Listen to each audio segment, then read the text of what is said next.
Last ಕ್ಲಾಸ್ನ continuous part ಅಂದ್ಕೊಳ್ಳಿ. Global forest resources ಅಸೆಸ್ಮೆಂಟ್ನಲ್ಲಿ ಅದರ ಬಗ್ಗೆ ತಿಳ್ಕೊಳ್ಳೋಣ. ವರದಿ ಯಾರು ತಯಾರಿಸ್ತಾರೆ ಅಂದರೆ ಫುಡ್ ಆ್ಯಂಡ್ ಅಗ್ರಿಕಲ್ಚರ್ ಆರ್ಗನೈಸೇಷನ್, ಅಂದರೆ ಇದೊಂದು ವಿಶ್ವಸಂಸ್ಥೆಯ ವಿಶೇಷ ಅಂಗಸಂಸ್ಥೆ ಆಗಿದೆ. ಓಕೆ, ಕಾಲಕ್ಕೆ ಮೌಲ್ಯಮಾಪನ ಮಾಡಿ ವರದಿಯನ್ನು ತಯಾರಿಸಿ ಪ್ರತಿ 5 ವರ್ಷಗಳಿಗೊಮ್ಮೆ ಬಿಡುಗಡೆ ಮಾಡುತ್ತೆ. ಇದು ಸ್ಟೇಟ್ಮೆಂಟ್ ವೈಸ್ನಲ್ಲಿ ವೆರಿ ಇಂಪಾರ್ಟೆಂಟ್ ಕ್ವಶನ್ ಆಗಿದೆ. ಇದನ್ನು ಸ್ಟೇಟ್ಮೆಂಟ್ ವೈಸ್ ಕೇಳ್ಬೋದು. ಪ್ರತಿ 5 ವರ್ಷಗಳಿಗೆ ಒಮ್ಮೆ ಬಿಡುಗಡೆ ಮಾಡ್ತಾರೆ. ಇದ್ರ ಉದ್ದೇಶ ಏನಂದರೆ ಜಾಗತಿಕ ಅರಣ್ಯ ಪರಿಸ್ಥಿತಿ ಮತ್ತು ಪ್ರವೃತ್ತಿಗಳನ್ನು ಕುರಿತು ಆವರ್ತಕ ನವೀಕರಣಗಳನ್ನು ಒದಗಿಸುತ್ತೆ. ಸೊ ಮೊದಲ ವರದಿಯನ್ನು 1948 ಮೊದಲ ವರದಿ ಬಿಡುಗಡೆ ಮಾಡಿದ್ದು. 2025 80 ವರ್ಷಗಳು ನಿರಂತರ ಅರಣ್ಯ ಸಂಪನ್ಮೂಲ ಮೇಲ್ವಿಚಾರಣೆಯನ್ನು ಸೂಚಿಸುತ್ತೆ. ಸೊ ಅರಣ್ಯ ಪ್ರದೇಶ ಬದಲಾವಣೆ, ನಿರ್ವಹಣೆ, ಬಳಕೆ ಕುರಿತಾದ ದತ್ತಾಂಶಗಳನ್ನು ಈ ವರದಿಯಲ್ಲಿ ನೀಡಲಾಗಿರುತ್ತದೆ. ಸೊ ಅಧಿಕೃತ ರಾಷ್ಟ್ರೀಯ ದತ್ತಾಂಶವನ್ನು ಆಧರಿಸಿದ ಏಕೈಕ ವಿಶ್ವಾದ್ಯಂತ ಮೌಲ್ಯಮಾಪನವಾಗಿದೆ.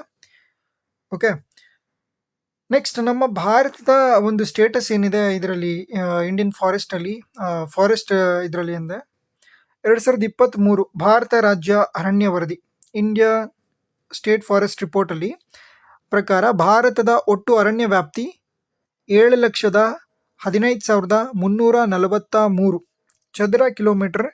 ಇದು ದೇಶದ ಭೌಗೋಳಿಕ ಪ್ರದೇಶದ, ಇದು ವೆರಿ ಇಂಪಾರ್ಟೆಂಟ್ ಆಗಿದೆ, 21.76 ರಷ್ಟಿದೆ. ಓಕೆ, ಇದನ್ನು ನೆನ್ಪಿಟ್ಕೊಳ್ಳಿ, ಇದು ನಂಬರ್ ವೆರಿ ಇಂಪಾರ್ಟೆಂಟ್ ಆಗುತ್ತೆ. KA ಈ ಥರ ಡಾಟಾಸ್ನ ಕೇಳ್ತಾ ಇದ್ದಾರೆ. ಅತಿ ಹೆಚ್ಚು ಅರಣ್ಯ ವ್ಯಾಪ್ತಿಯನ್ನು ಹೊಂದಿರುವ ಪ್ರಮುಖ ರಾಜ್ಯಗಳು, top States with largest forest cover. ಪ್ರದೇಶವಾರು ಅತಿ ಹೆಚ್ಚು ಅರಣ್ಯ ವ್ಯಾಪ್ತಿಯನ್ನು ಹೊಂದಿರುವ ಮೊದಲ 3 ರಾಜ್ಯಗಳಿದೆ: Madhya Pradesh, Arunachal Pradesh, Chhattisgarh. This are the top 3 states in India having largest forest cover. Okay, mangrove ಕವರನ್ನು ಕೂಡ ನೋಡ್ಬೋದು.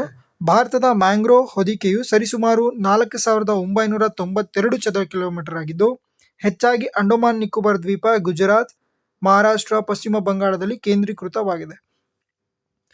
Biodiversity and protected areas.